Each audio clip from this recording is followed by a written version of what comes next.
Human values, इसका दो 2C part है। Basic human aspirations, human values मतलब मानवीय मूल्य। बेसिक ह्यूमन एस्पिरेशंस, मूलभूत मानवीय चाह, एस्पिरेशन माने चाह। अटेनिंग प्रॉस्पेरिटी, संपन्नता को प्राप्त करना, संपन्नता को प्राप्त करना। The road to prosperity is paved with values. The road to prosperity, संपन्नता का मार्ग जीवन मूल्यों से आच्छादित होता है। संपन्नता का मार्ग जीवन मूल्यों से आच्छादित होता है।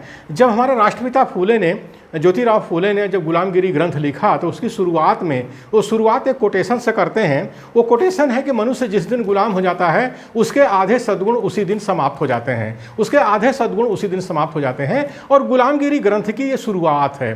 तो इसका मतलब यही होता है कि जब भारत का मूल निवासी गुलामगिरी से मुक्त होगा और संपन्न होगा तो वो तभी हो पाएगा जब उसके अंदर जीवन मूल्य होंगे।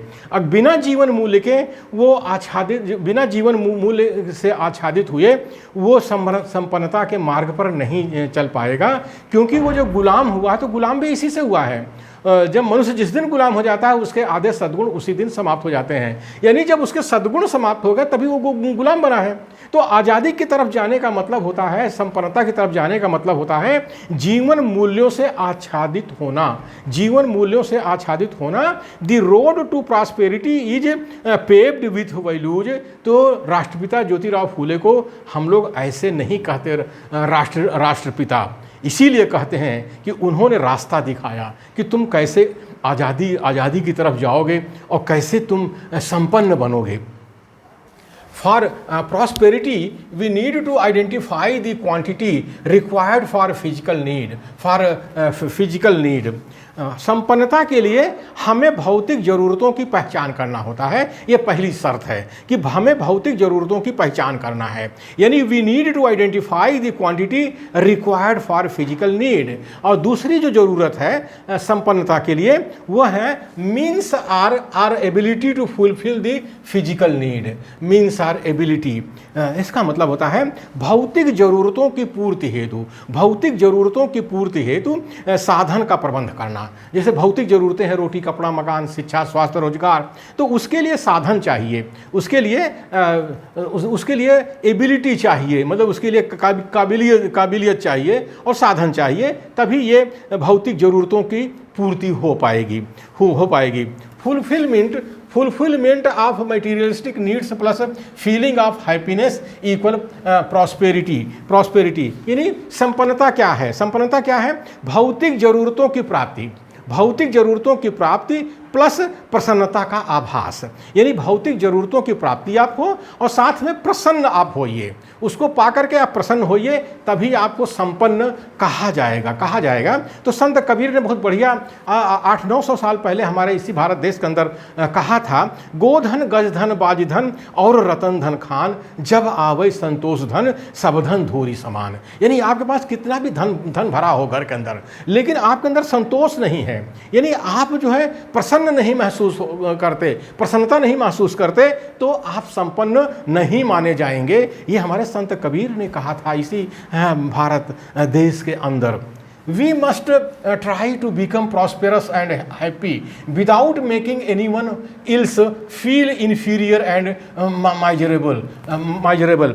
दूसरों को बिना नीच और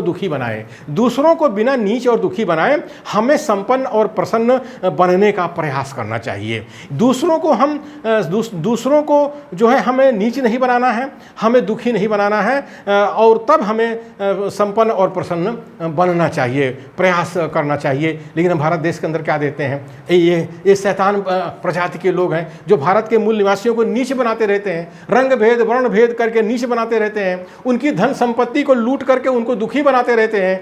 तो वो एक तरह से संपन्न और प्रसन्न नहीं है। ये शैतान प्रजाति के लोग संपन्न और प्रसन्न नहीं है, क्योंकि दूसरों को नीच बना रहे हैं, भारत के मूल निवासियों को नीच बना रहे हैं, और उनकी धन संपत्ति बनाकर लूट करके उनको जो है छीन करके उनको दुखी बना रहे हैं। तो शैतान प्रजाति के लोग जो हैं भारत देश के अंदर भले ही धन दौलत कमा लें, इकट्ठा करके लूट करके घर में रख लें, लेकिन वो संपन्न और प्रसन्न नहीं हैं। तो कहा गया है कि दूसरों को बिना नीच और दुखी बनाए हमें संपन्न और प्रसन्न बनने का प्रयास करना चाहिए। Fulfilment of human aspiration, fulfilment of human aspirations, basic requirements से मानवीय आकांक्षाओं की पूर्ति, फुलफिलमेंट ऑफ ह्यूमन एस्पिरेशंस, मानवीय आकांक्षाओं या मानवीय चाह की पूर्ति। तो बेसिक रिक्वायरमेंट क्या है, मूलभूत ज़रूरतें क्या हैं, इसकी मूलभूत ज़रूरतें क्या हैं, बेसिक रिक्वायरमेंट मूलभूत ज़रूरतें क्या हैं। Basic requirements for fulfilment of human aspirations, basic requirements for fulfilment of human aspirations are right understanding, first है।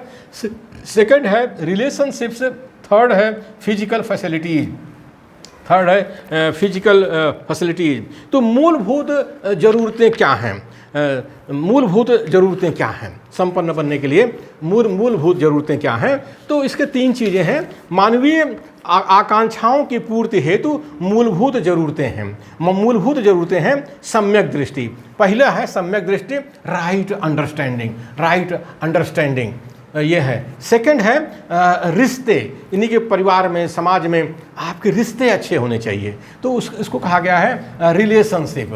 थर्ड है फिजिकल फैसिलिटीज़, मतलब भौतिक सुविधाएं आपके पास होना चाहिए, रोटी कपड़ा मकान शिक्षा स्वास्थ्य रोजगार, ये भौतिक ज़रूरतें हैं, ये होनी चाहिए। इसी को मूलभूत ज़रूरतें कहा गया है, इंसान के लिए कहा गया है। तो पहला है राइट अंडरस्टैंडिंग, सम्यक दृष्टि, फर्स्ट है राइट अंडरस्टैंडिंग, सम्यक दृष्टि।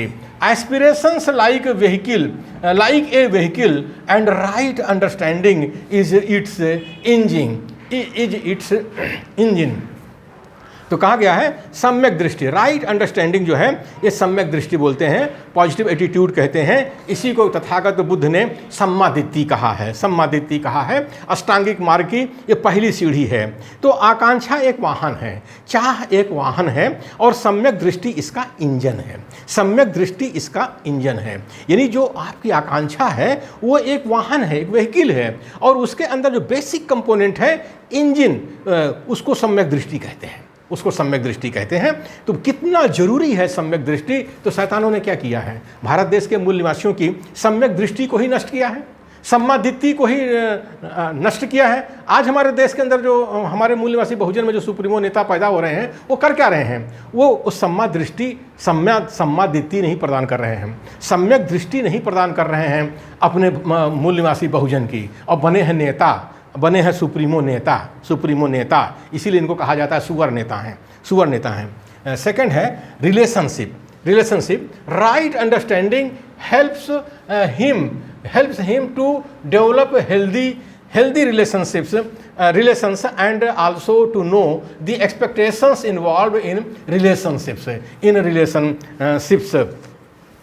रिश्ते क्या होते हैं, जो समाज में परिवार में जो रिश्ते बनते हैं वो बहुत ज़रूरी है, तभी आदमी संपन्न बनता है। सम्यक दृष्टि स्वस्थ रिश्ते एवं रिश्ते से जुड़ी अपेक्षाएं विकसित करने में मदद करते हैं। कितनी ज़रूरत है सम्यक दृष्टि की, सम्मादिट्ठी की, जो तथागत बुद्ध ने हमको दिया था। सम्यक दृष्टि स्वस्थ रिश्ते एवं रिश्ते से जुड़ी अपेक्षाएं विकसित करने में मदद करते हैं। इसीलिए सम्यक दृष्टि को इंजन कहा गया है, इंजन है, ये इंजन है।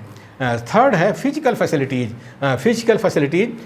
Facilities are the basic necessities of life, for example good class shelter protection etcetera. भौतिक सुविधाएं जीवन की मूलभूत सुविधाएं हैं, भौतिक सुविधाएं जीवन की मूलभूत सुविधाएं हैं, जैसे रोटी कपड़ा मकान, शिक्षा स्वास्थ्य रोजगार। ये क्या है, ये भौतिक सुविधाएं हैं, जो मूलभूत सुविधाएं हैं। जब तक इंसान को नहीं मिलेगा तब तक वो संपन्न कैसे होगा, प्रसन्न कैसे होगा, संपन्न कैसे होगा। तो आज भारत के मूल निवासियों की सबसे बड़ी समस्या है, जो इस भारत देश की 90% आबादी है, उसके बाद मूलभूत सुविधाएं नहीं हैं, उसके बाद शिक्षा स्वास्थ्य रोजगार नहीं है, रोटी कपड़ा मकान नहीं है। ये शैतान प्रजाति के लोग सब लूट खा रहे हैं। तो भारत के मूल निवासियों को ध्यान देना पड़ेगा कि जब तक उनके अंदर ह्यूमन वैल्यूज नहीं होगा, मानवीय मूल्य नहीं होगा, ये सारी चीज़ें नहीं होंगी, वो संपन्न नहीं हो सकते, वो प्रसन्न नहीं हो सकते। और जो भी उनके इस धन धरती को लूट रहा है, शिक्षा स्वास्थ्य रोजगार से उनको वंचित कर रहा है, रोटी कपड़ा मकान से उनसे वंचित कर रहा है उनसे उनको लोहा तो लेना पड़ेगा, उनसे, इन शैतानों से इन्हें लोहा तो लेना ही पड़ेगा। भारत के मूल निवासियों को लोहा तो लेना ही पड़ेगा।